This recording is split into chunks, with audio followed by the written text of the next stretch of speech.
How's it going, guys? My name is Stone, and welcome to these reviews, or welcome back if it's your second, third, 10th, 1000th time here. Who knows? I don't know. I'm not counting. Today, I'm not going to be reviewing any album. Clearly, there's no album in my hands or on the table, but instead, I'm going to be talking about one of my favorite record stores that I wouldn't necessarily say is local, but is definitely worth the drive from where I live, and that is Needle to the Groove, located in San Jose, in front of San Jose State University. Now, I remember just kind of Googling this place, and I was like, oh, I'm gonna check out some record stores in San Jose. They gotta have some great stuff there. I know Streetlight's also another spot I really admire. But then I kind of just looked at the spot, liked the name, decided to check it out, and I was very blown away by not only the quantity of vinyl they have, but just the quality there. Not only can you find a lot of cool MoFi items, original masters, Mobile Fidelity Sound Lab, but they have a lot of rare stuff there. Not only on the wall, but they have stuff kind of separated when it comes to like the rarities. Like they have the rare punk, the rare metal, the rare techno, and my personal favorite, the thing I always go straight towards when I visit, is the rare 60s, 70s psych prog, krautrock, all that kind of weird stuff. They have it all right there for you. A bunch of original pressings, some bootlegs, some repressings, of course, but stuff that's very hard to come by. So it's always exciting to see what they have there. I'm basically going to go over the 20 to 30 records I bought from that store over the last few years. I feel like I really got into it when COVID came about, and kind of was just Googling places that were open rather than the places that were closed, of course. But yeah, I decided to bring the shades out for this one because it makes me feel cooler. Maybe it'll pull in some more views. We'll see. But I kind of have these organized by the earliest records I remember buying up until the records I've bought the most recently. And some of them I maybe just bought by itself. Some of them I may have bought in like this with 3 other albums, or this album and another one. So I'll kind of talk about it in that format, as if you were alongside me to the trip to Needle to the Groove. So let's get into it. Don't want to waste anyone's time here. I think the earliest record I recall buying from Needle to the Groove was, if I remember correctly, the debut of the Electric Prunes. Now this is a repressing that it's hard to tell really, but it's kind of like dark purple vinyl. I remember I almost this one was like about $20, but I remember when I was there, I was kind of battling the idea between buying this version, just a nice repressing on colored vinyl, or an original promo pressing that had the track listing in an incorrect order. That was for $40, and maybe looking back at it now, I should have made that investment just to have that cool little, ooh, the track listing's wrong, because I feel like those quirky things in vinyl are always entertaining. But for it being double the price, and for me not being like hugely obsessed with this record, I just was content with buying this repressing, which is nice. Definitely quiet though. Like that's an album that when I play, I have to extra turn it up because I feel like the mastering is just low. Don't trust my vinyl talk too much, but let me have my fun here, huh? And then I remember buying this one on my birthday when I turned 21. Actually, this is when COVID was happening, so couldn't really go out to the bars or anything. So I wanted to celebrate somehow. I decided to go to Needle to the Groove and just see what they got. And unfortunately, they didn't really have much. I did buy this one album though that I was into at the time, but I don't listen to too often anymore. Is Vandergraaf Generator's "The Least We Can Do Is Wave at Each Other," or "Wave to Each Other." I don't really listen to this album too often. Not like it's bad or anything, but I just feel like some of the songs kind of sound a bit the same. My two favorite songs, though, of course, is "Whatever Would Robert Have Said" and "After the Flood." I think that was the real reason why I bought this record, for those two songs. I definitely want to give it a re-listen because, I know it deserves better attention. I feel like, personally, the only reason I really bought this record is because it was the only time I ever seen a Vandergraaf Generator album. And based on how it feels and obviously the record label, I forgot what it was, like For Men with Beard Records. It's alright, or like it's a great pressing, I should say. maybe the album I am not the most fond over. I feel like I've seen Pawn Hearts at Needle to the Groove, but I feel like that album I want to listen to a little more before I buy it on vinyl, because I do like the album, especially um Plague of the Lighthouse Keepers, but you know, I want to get into the first two songs as well. And I can't remember when I bought this record, but this is one of the few times I bought an album that I already had in my collection, but this one was a much nicer repressing. It didn't have the little card that goes with it, but it does have the lyrics and, you know, the images, so I'll take that. The original pressing I had, I think I got off the street, like someone selling records on the street. And once I got a real turntable like Audio Technica, I began to realize some of the records I had were really dirty, or not dirty, but just really like scratched up. And like with the album like this, where there's some like quieter moments, it's pretty obvious. So I'm glad I got this repressing. And then this album, I was really fortunate to find, because I feel like I haven't really seen it anywhere else. There's some Supertramp albums you could find pretty easily, but I feel like this one's one of the hardest ones to come by. Crisis What Crisis. I was listening to this the other day, kind of prepping for this music, record talk video. And yeah, honestly, I love this album. I'm glad I found it. And yeah, I love the yellow sleeve, and then even the inside of it's yellow. So got that beachy vibe, you know. I kind of like laying back like this guy when listening to this record, pretending there's no crisis going on. And then I do remember buying these two together. These are both by the same artist. You may know them. I've talked about them plenty of times. It's Steely Dan. This is an original pressing with the insert that goes with it. So that's cool. Oh no, sorry. Not this insert. The lyric sheet. And it's funny about this record. I don't know if all original pressings of Countdown to Ecstasy had this, but mine has 2 lyric sheets. So I think that's kind of cool. I don't know if that was on purpose, or I don't know, maybe someone was like, "Oh, let me let's read the lyrics together." You know, you're listening to this with someone else, and maybe you're both on ecstasy. Who knows? Who knows?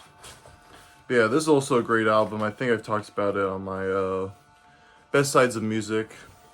I don't know if I did Katie Lied or not. I'm pretty sure I did, but this album, it's like, sometimes it's my favorite Steely Dan album, sometimes it's Asia, sometimes it's Katie Lied, and then sometimes it's the debut. So it's really tough, you know. Four-Way Tie is crazy, but I'm not sure whether this is an original or not, but it's definitely in great shape. Great albums to have. You gotta have Steely Dan on vinyl. And then I remember going on a little date with a lady friend when I purchased this album in front of her, an album that I was so happy to have an older pressing of. Black Sabbath, the 70s pressing, US 70s pressing, according to the sleeve I have, which, by the way, these all have sleeves. I just took them out so I could avoid the glare, and it feels more organic, you know. Oh, it's like you're touching the vinyl too, but it's just me. And yeah, there's not really anything in this one. Actually, no, it has the Warner Brother inner sleeve, so that's cool.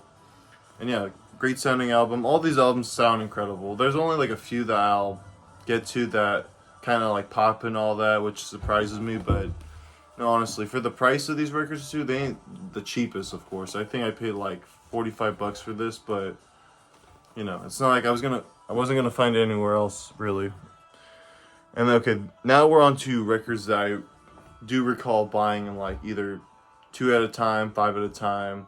So it's kind of cool having the comparison of like, oh, I remember I bought this album with this album, even though they're not similar at all. Let's see if you agree or not, but I do feel like these two albums, you know, they're both part of rock music, you know. Maybe not too similar from each other, but I remember on a birthday, I think, I went to Needle to the Groove and I purchased, you know, with some birthday money, like I got this nice 2013 mono version of Bird's Fifth Dimension, which I'll definitely do a video on the Bird soon, whether it be another review or Best Sides of Music, because I feel like I don't want to spoil anything, but this would definitely be on that video, the Best Sides of Music. And I recall buying that record with Weasels Rip My Flesh, which honestly I think is a cool combo. You know, listen to a little folk psych rock, and then you get to some just crazy experimental live stuff with Frank Zappa, you know, just being his Zappa-ness. And I've reviewed this album before. It's a couple of these I think I've reviewed, but what a great album. I think this is one of the first times I saw an original pressing of this, and I was like, oh, well, this is a good time to get it with my birthday money. Ooh, birthday. With the bizarre inner sleeves, that's kind of cool. And yeah, great album. Definitely one of those albums. I mean, I feel like a lot of Zapp albums, with the way the songs transition into each other, it's better to listen to by vinyl, you know, especially like the second side of this, which just has so many great songs going into each other, like Oh No, Orange County, Lumber Truck, Weasels Rip My Flesh. But yeah, honestly, great album. Love this album. Honestly, bro, I'm not lying. And then I think this was a slow day when I bought these two records. When I say slow day, I mean like maybe I wasn't really looking for these records, but at the same time, I did want to add these to the collection at some point, and I saw them there, so I thought, why not? The first of which was an older copy, I'm not sure whether it's original or not, of Metal by Pink Floyd. Honestly, I feel like, not like I'm going to cap on this album, because I do enjoy it, but I feel like it's not, like, might not even be my top 10 Pink Floyd albums. Echoes is amazing, don't get me wrong. Like, I feel like when I put this album on, it's only really for Echoes. I think it's the first side that kind of lacks a little for me. Maybe I'll do a review on it. I plan eventually, since I have all the Pink Floyd albums on vinyl, do a albums ranked of Pink Floyd, because they were the band that got me into all this stuff that I talk about now, you know. It all goes back to them, and then maybe before Pink Floyd it was like Jimi Hendrix, but I'm glad to have this pressing, you know. I like the cover of the ear. For a while it just looked like some camel silhouette. But yeah, and then I got it with this record, which I don't listen to this Black Sabbath album too often, but you know, you gotta have it. It's a classic in metal music and just 70s music. Paranoid. There's another repressing. It was definitely used, but you know, it looked great, and it was just, you know, a used, newer repressing. So it's like, you know, $20, not bad at all. This was like 34. I feel like you can't really find older pressings like this for $34 anymore, unless it was like kind of in bad condition, which this is honestly sounds spectacular, especially Echoes. So yeah, two good albums to have. And I don't remember when I bought this, but I do think, bringing up Black Sabbath, as I was doing this, putting this video together, I realized there's one album I was missing that I bought there. That was Never Say Die. Now this album, I haven't listened to it in quite a minute. It was over in the back, you know. So those are where I keep the records I don't often listen to. That was way in the back, but now that I have it out, I kind of want to re-listen to it, because it's not the best quality, but it's a loud album, so you don't really hear the pops and cracks. But I did have a little phase with this album where I thought it was pretty underrated, you know. I mean, I like Over to You. Air Dance is pretty good. Was it Johnny Blade? Johnny Blade's pretty good. It's definitely not like the debut Black Sabbath album, which is still my favorite of the Black Sabbath catalog, but still a fun listen. I'm glad to have it on vinyl. And it was like $10, I think, so you know, it's very bearable. Now I recall these next 5 records I bought together. This was like, I think during when I got my taxes and all that, so I was really excited to splurge, because I love all of these records, and I think I vividly remember getting these 5 together, just being excited. I do remember being afraid, because I was in someone else's car that didn't have a trunk, and I always thought just keep them in the trunk to avoid sunlight. But they didn't have like anything like that. It was like a hatchback, and we were in San Jose for the rest of the day, and I was afraid these were gonna melt, because it was like at least 100 degrees that day. But luckily they came out fine. But yeah, I'll just show them off to you. So I remember I got this early 2-eye pressing of Notorious Bird Brothers, probably my favorite Birds album. Oh, most definitely my favorite Birds album.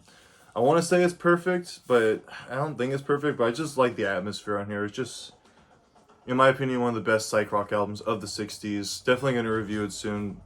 Just great stuff. And then I also got this, which doesn't sound that great, but it's an older pressing. I'm so glad to have this album. Is We're Only in It for the Money. And then what I like about this is it has, you know, kind of has that inverted thing where it comes like that, but really when you buy it, you take the sleeve off, or the shrink wrap, you would flip it over and get the Sgt. Pepper cover.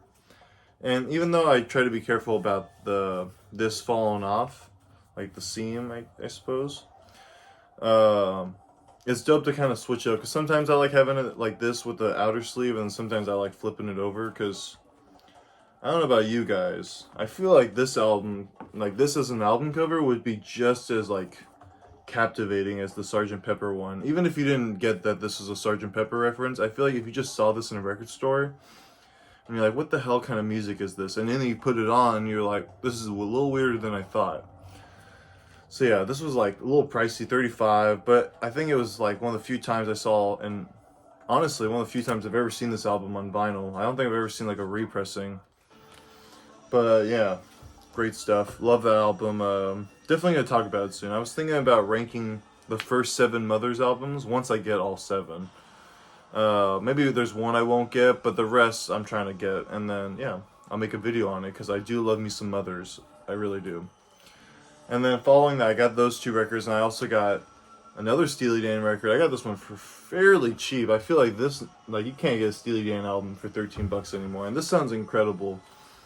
Even though there's a lot of Steely Dan albums and you could probably find some for cheap, I feel like with how popular they've gotten over, I guess, this last decade, makes their vinyl like so expensive. I've seen like Age of going for like 60, $70 now, and I got my copy for like 23 back when like, I think it was like right at the beginning of COVID or right before COVID happened, but yeah, another great album. I remember getting these 3 and then 2 more. I'll just kind of show you real quick. It was Genesis, Seconds Out, a fantastic live album by Genesis. Not only is it a great double album, but it's just a great side of the band that kind of introduces the trick of the tail Phil Collins phase, you know, in a live setting, of course. And I think he does a great job not only on drumming on some of the songs, but just singing like the Musical Box. Firth the Fifth sounds great. Cinema Show sounds amazing on this. Like this is probably one of the I don't want to say it's better than the studio stuff because I still like that equally, but this is a great album to have on vinyl and just kind of let the lights sink in, you know, let that sink in. Gosh darn it.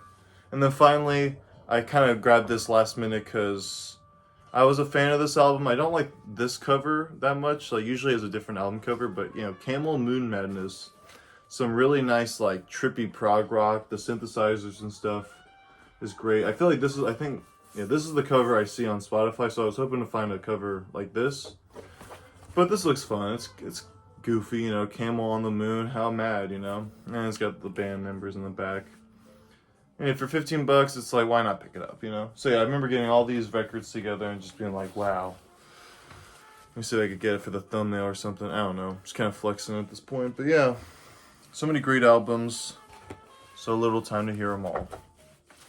And then yeah, so we're probably like a little over halfway there. Thanks for sticking around still, if you're there. These 3 records I was really excited to get, and this is where it becomes a little more vivid, you know, or I guess it has become more vivid. This was also another birthday trip I made since I got a little dinero. I got my mom to come with me just to check out the place because she likes listening to music. She got me into a lot of she got me into like a lot of rock music through more of the 90s stuff, but we went in together, we're looking around, and I remember buying these 2 albums in front of her, and then I went back, because I was in San Jose that day, went to Neil the Groove, bought 2 records, and then at the end of the day, right before they closed, I was like, I'm going to go back for 1 record I saw. The first 2, though, was a early repressing of Live Dead. This is an album that I've always wanted on vinyl. It's just such a great, you know, you gotta have Grateful Dead live on vinyl, I think. Like, studio stuff is great, but you gotta listen to them live. It's just something else, and especially this album, their first record, with stuff like Turn On Your Love Light, Feedback, Dark Star, of course, and then Saint Stephen is amazing on here, the best version by far. And then yeah, I got that with this original pressing of Absolutely Free, which apparently you could tell, I mean, maybe not for all of them, but I heard one way you could tell if it's like an original or not is there's a certain phrase that is very like barely there because they took it off last minute, but it says like war means work for all. And I guess the record label didn't like that, so they kind of like censor it, but you can barely see it there. But honestly, this is a great Frank Zappa album. I couldn't say it's as good as Freak Out, but it's still an amazing listen that I enjoy heavily. I was gonna put it on my 20 albums to make you look cool list, but I realized that I think Uncle Meat's just a little cooler, but all of the Mothers of Invention albums are pretty damn cool, in my opinion. If you had to ask me. But, so the record I came back for, though, I saw it and I was like, wow, like, I was like, whatever, I already bought these 2 records. That was like, I think $100. I spent 60 on the Absolutely Free and 40 on the Live Dead. But then I saw this and I was like, I realized if I want to get this album, I have to get it like this pressing. I've seen too many shitty repressings of it, but the debut Genesis album, I feel like it's hard to come across the album with the black cover, because sometimes there's like versions I've seen where it's like Genesis, A New Beginning, or some like random name, but then when you read the track listing, it's basically from Genesis to Revelation, just with a different album cover. And I always thought it'd be cool, at least, like, no way am I going to find the album cover like this, because usually those go for a lot more money. But as long as it, it's the original black cover, I really do like it. Pretty sure it's an early repressing. It's in pretty good condition. Pretty good album, honestly.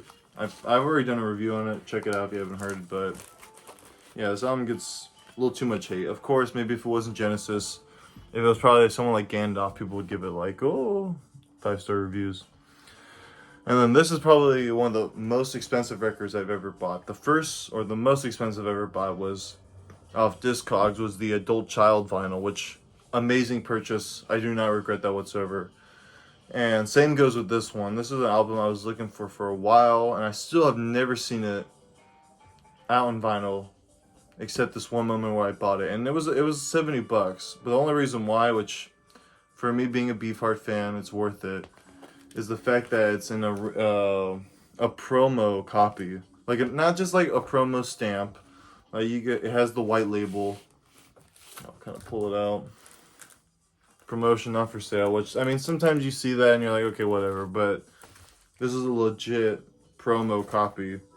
I mean, it's even got, I haven't tried taking it off, but I assume that's like what the radio would use to like organize the vinyl. And this thing sounds incredible. Honestly, it's like I don't hear a single hiss, crack, nothing out of this. It's just amazing, and I'm so glad to have this record.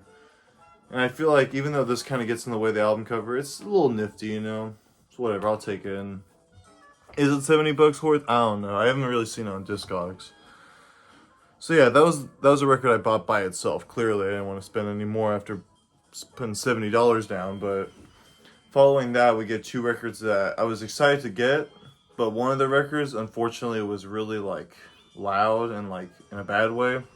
I'll just show the good album first. I got Joe's Garage Act 1, where this is actually also a promo copy, but I feel like it's just the one with the stamp. It's not really anything like that makes it, ooh, it's definitely like, no white label or nothing really signifying it. But who knows? I don't know. It's a great album. I feel like, personally, I prefer Acts 2 and 3 just a little more, just because there's double the music, and I think I like the jamming aspect of those compared to this. But this is still a great Acts 1 to Act 2 and 3. And I don't have Act 2 and 3, but I'm hoping to get it so I can listen to this and that in one sitting. 6 sides of vinyl, kind of like Europe 72. And then this is the only record I have in the collection that it's not Needle to the Groove's fault, but it's a record that I saw, I was blown away. I had to get it, but then when I put it on, the second side was just kind of like, even though it's like one of those vinyl records that have no like ding scratches on it, you can just still hear a lot of pops.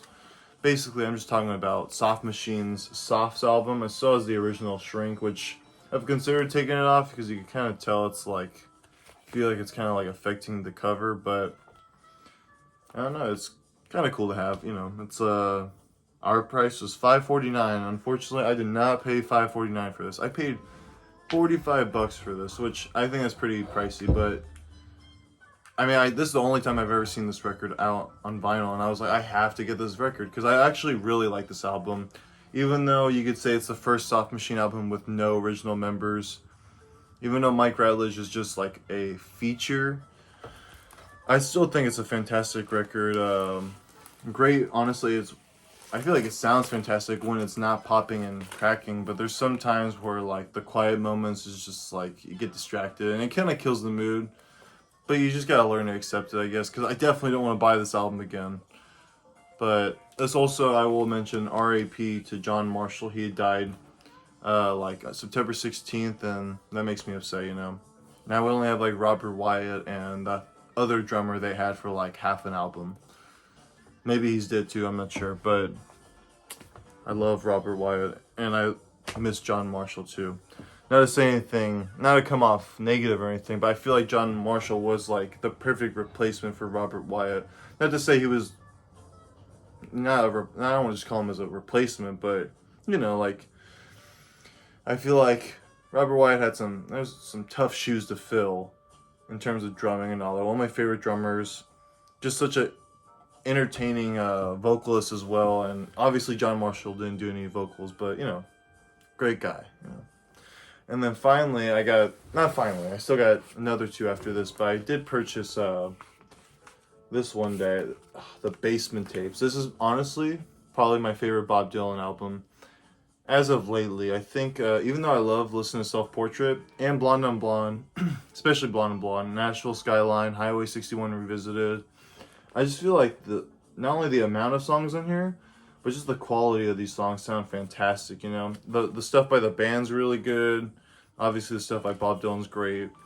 Just one of those albums where I remember first putting it on and just going through every song and like finding something to enjoy from it, something to make me want to go back and listen to this record. And you know, I'm glad to have it on vinyl. It's like 4 sides, 6 songs per side, and yeah. And then maybe I got this album, but I mean, who's keeping track? And finally, the last 2 records I bought from Needle to the Groove. These records I feel like kind of accompany each other well. I know I'm glad to have them in my collection because these are 2 records I've been digging a lot lately. The first being one album I saw there, and I didn't pick it up at first, and I was afraid if I didn't pick it up then, I was never going to see it again. But I came back and I saw it there, and I'm like, thank God. If this is the only thing I'm buying, it's the only thing I'm buying. But Captain Beefheart's last album, Ice Cream for Crow, this is slowly becoming one of my favorite Beefheart albums, probably in my top 5 for sure. I feel like at this point, with Troutmaster Replica being off Spotify, I feel like this is the one I listen to the most by him. It's just so many great songs. Like, I don't want to go through the whole album. I'll definitely do a review, but like The Past Sure Is Tense, Hey Garland, I Dig Your Tweed Coat, Evening Bell, just this whole album. I love the flow of it. I think that's what makes it such a solid album. Not all the songs are like top tier Beefheart stuff, but just the way it plays through is just fantastic, and it just sounds incredible. I'm pretty sure this is an original pressing, and yeah, it's just such a fantastic record. It's one of those things where once you clean it up, it's gonna sound fantastic. So I'm glad to have it. And then finally, to accompany that record, I decided to get a John Coltrane record that I've been really what's the term, enamored by, I suppose. It's very spiritual sounding, very you get lost in your head, you get lost in the sunset, stuff like that, you know. But it's Sunship, from what I tried looking up, it's a 90s repressing on Impulse, and yeah, it's just a great listen. I feel like with the one on Spotify, there's too much hissing, so it could kind of get in the way of the quieter moments, especially the last song, was it Amen?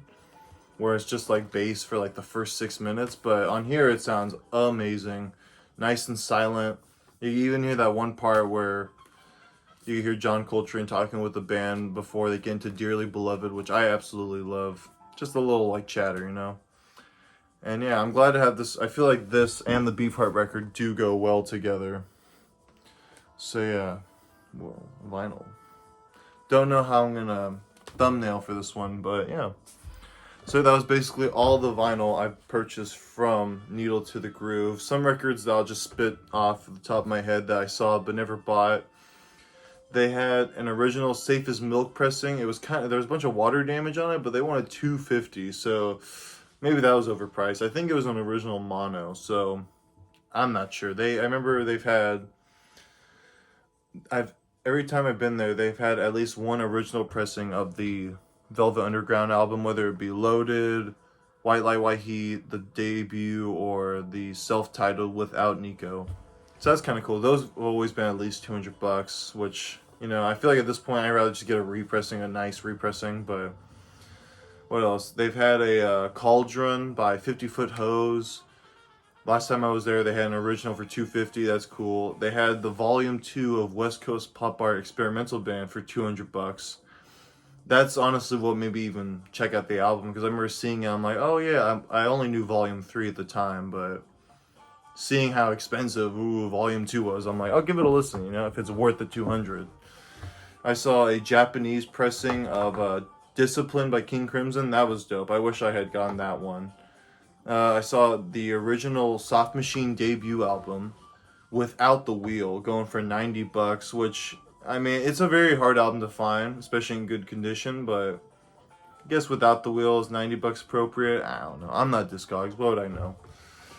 And then I saw they had an original Piper at the Gates of Dawn for like $200. It had hella ringwear, but it was kind of cool, you know, just seeing an original, original pressing of that album. And then what else? I feel like there was one more I saw that was like, I don't know, they had a bunch of MoFi copies, but you know, I feel like, not to say, ooh, MoFi's bad now, but I feel like you could eventually find those wherever you go.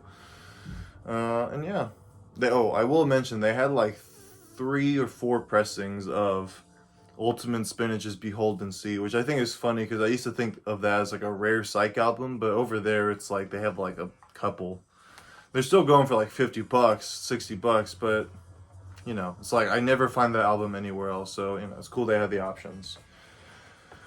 Whew, we did it, guys, or at least I did it. You did it too. Don't get me wrong. But I hope you enjoyed my little show-off record collection.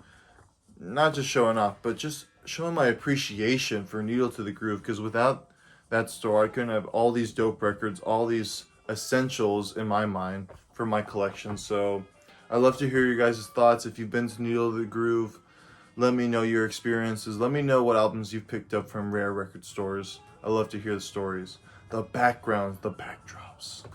Alright, I'm talking a little too much now, but I hope you guys enjoyed the video, and I hope to see you in the next one. Alright, ta-ta, bye.